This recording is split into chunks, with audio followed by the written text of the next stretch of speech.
Brett Snodgrass, Freedom Friday. Today, I'm going to talk about just some time management hacks that I personally do that I think is really, really key to any person that wants a little bit more freedom in their life. A lot of times, when we think about freedom, we think about delegation and having other people do certain things, and that is part of it. But there's some hacks and some time management tools that I personally use that I think is really, really cool, and I want to give them to you guys today. So number one, I'm a firm believer on, I wouldn't say like, I guess it would be like a to-do list. And I called this term, I don't know why I call it, but it's called the stick at six. And number one, I had this team, the business team, and I wanted to make sure everyone was on task and doing certain things. And I was listening to this podcast, I believe, and there's a old, very wealthy man named Charles Schwab. You guys might have heard Schwab, financial planning, things like that. And he asked someone, a consultant that came in, and he said, "Hey, how can I get the most out of my team? And if you can give me the answer to that question, I will pay you a large sum of money." And like back then, I was like $25,000, which is equivalent to like $250,000 today, I guess. But I think this is the early 1900s. And the consultant says, "Okay, here's what you do. Have each member of your team write down the top six things that they're supposed to do today." Right. So that's easy. Okay, it's top six things that they're supposed to do today, and then have them prioritize them in most important, or what they want to do first, or urgent to, and then chart them that way. And then don't have them go, tell them this is the key. Don't have them go to the second task until the first task is completed. So I started doing this. It's just on a Google spreadsheet. There's a column for each person, and we write down, we call it the stick at six. We write down our top six things that we're going to do today, and then we try to prioritize them. And the key is not to go to the second task before you get the first one completed. And that sounds like a stupid simple rule, but number one, I can see what everybody's doing by going to this Google spreadsheet, and then we start to cross off the tasks that we have completed. So number one, it helps me as a business leader not to have to go ask a bunch of people what they're doing, what did they get accomplished, and all this, and read all these different emails. It's all on one sheet, so it takes that time efficiency. Takes that time. It's very efficient with that. And the second thing is that you start to eliminate distractions, because what do we all do? We start to do a task, and then, oh, I get an email. I'm going to check that. And then, oh, I get a notification that someone wrote a cool post about the food they ate on Facebook. So I'm going to go look over there and look at that a little bit. And then I don't know, your kids are doing something anyways, but we get off track and then we don't get anything done. So we get this list and we didn't do any of it. And this just really, really helps you to prioritize them. So that's one. It's called the stick at six, as you can call it whatever you want.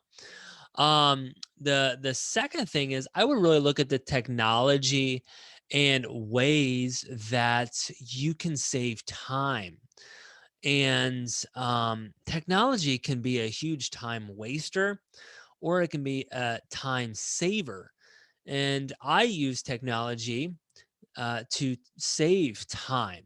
And I do it in a couple of different ways. Number one, I don't meet a lot of people out for coffee.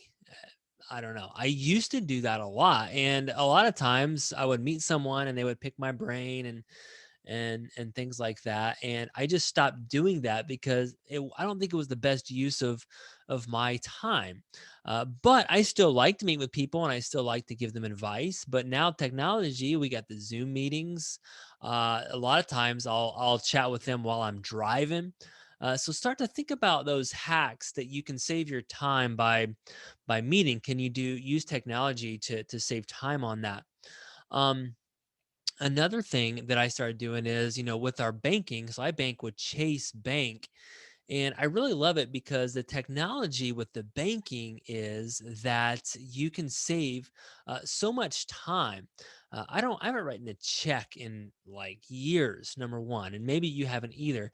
But there's a lot of payment apps, and I remember with old contractors, I had to meet them and pay them and do all that. And now with the technology these days, you don't have to do that. I use Chase QuickPay to pay people. I use ACH payments to pay the contractors. I even use apps like Venmo or PayPal to pay people.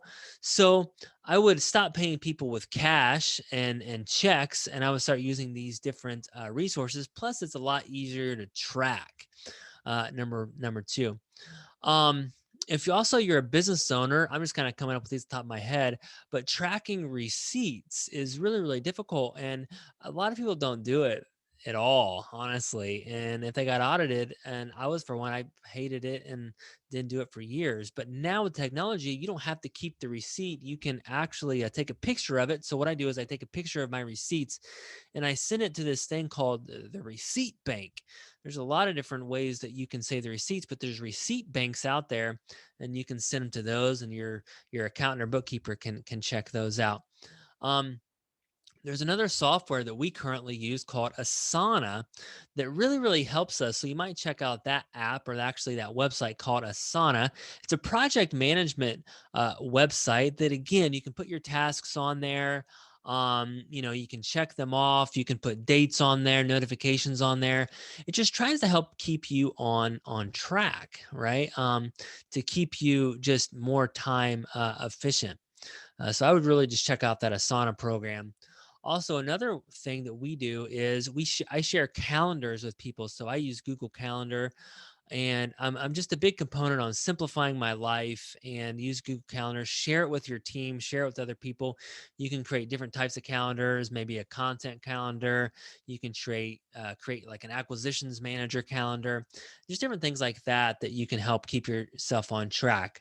I would love to hear from you guys. Like, what are some time management hacks that you guys have found that have been very, very useful?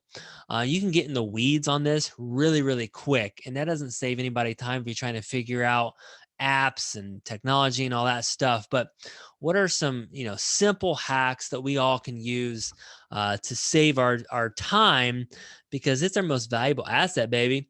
If you don't have any time left, you're done, right? So make sure you use it wisely. We all have this finite amount of time. So take it easy, guys. Hope this helps you guys out today. Use some of these hacks, and chat with you soon.